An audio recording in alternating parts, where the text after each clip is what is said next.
प्रकारची जात गणना झाली नाही, कोणाची लोकसंख्या किती याचा काही अभ्यास केला गेला नाही। आणि हे झालं 9 एप्रिल 1965ला।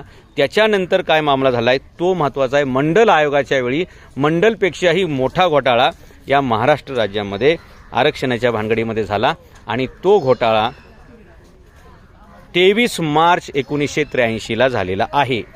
मराठ्यांच्या इतिहासातील सर्वात मोठा काळा दिवस किंवा मराठ्यांचा गळा घोटणारा दिवस, जालियनवाला बागमध्ये जनरल डायरनी जे हत्याकांड केलं त्याच्या हजारो लाखो पटींपेक्षाही मोठा जर कोणी हत्याकांड केला असेल तर ते 23 मार्च 1983ला शरद पवार यांनी केलं।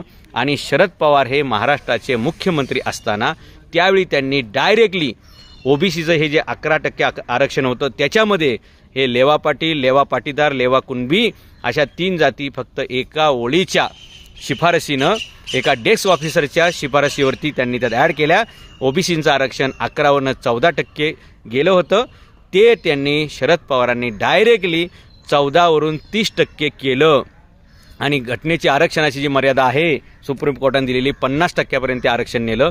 म्हणजे जे आरक्षण ऑलरेडी त्यांना 11% दिलं ते 14वरती नेलं आणि राहिलेलं जे 16% मराठ्यांच्या हक्काचं बाकी होतं ते सुद्धा शरद पवारांनी ओबीसींच्या घशामध्ये घातलं। आणि 1982ला 83ला 23 मार्च, सगळ्या मराठ्यांनी लिहून ठेवा ही तारीख, 23 मार्च 1983 हा मराठ्यांच्या इतिहासातील सर्वात मोठा विश्वासघात आणि पाठीमध्ये खंजर खुपसणारा कार्यक्रम झाला। आणि म्हणून मी जे पूर्वीपासून सांगतोय की मराठ्यांच्या पराभवाला, मराठ्यांच्या परिस्थितीला आणि मराठ्यांच्या दुर्गतीला जर जबाबदार कोण असतील तर मराठा राजकारणी आहेत। आणि त्याच्यामध्ये सगळ्यात मोठं नाव आहे शरद पवारांचं। शरद पवार 4 वेळा मुख्यमंत्री होते, कधीही मराठ्यांचं त्यांनी भलं केलं नाही। कुठल्याही शिवजयंतीच्या कार्यक्रमाला ते नसायचे आणि कोणत्याही शिवचरित्राच्या गोष्टीला पुढे जाण्यासाठी त्यांनी कधीही मदत केली नाही।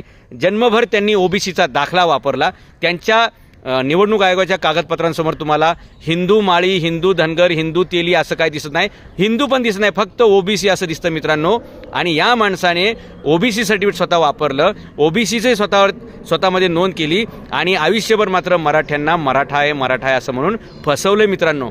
म्हणजे आणि मराठ्यांचा इतिहास आहे, औरंगजेब समोरून चालून आला तर 27 वर्षे संघर्ष करून त्याला हरवण्याचं काम मराठ्यांनी केले, पण हे सोबत राहून बगलेमध्ये सुरा खुपसायचं काम, पाठीमध्ये खंजीर खुपसायचं काम शरद पवारांनी केलं 1983ला। आणि तिथेच मराठा समाजाचा सगळ्यात मोठा विश्वासघात झाला। मराठा समाजाचा खऱ्या अर्थानं आर्थिक, सामाजिक आणि शैक्षणिक प्रगतीचा खून तिथं पाडला गेला। मराठ्यांच्या या सगळ्या प्रगतीचा कडेलोट झाला आणि मराठा समाज एक समृद्ध समाज ते विपन्न समाज इथपर्यंतचा सगळा प्रवासाला सगळ्यात मोठा जबाबदार घटक जो कोण असेल तर शरद पवारांचा हा निर्णय।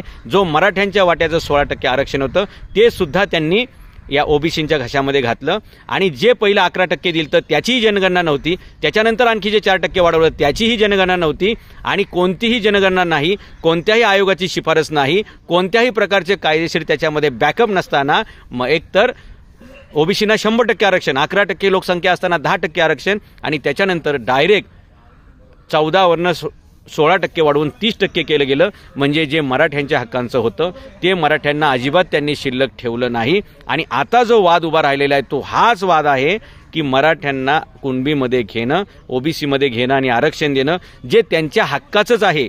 म्हणजे 23 मार्च 1983ला जे आरक्षण 16% मराठ्यांना मिळायला पाहिजे होतं ते शरद पवारांनी कटकारस्थान केलं, मराठ्यांच्या पाठीमध्ये खंजीर खुपसला आणि ते ओबीसींच्या घशात घातलं। आणि याचा अर्थ असा होतो की जे ओबीसींचं नव्हतं ते सुद्धा ओबीसींनी लाटलेलं आहे आणि जे मराठ्यांचं हक्काचं होतं त्याच्यावर ह्यांनी डल्ला मारलेला आहे। आणि म्हणून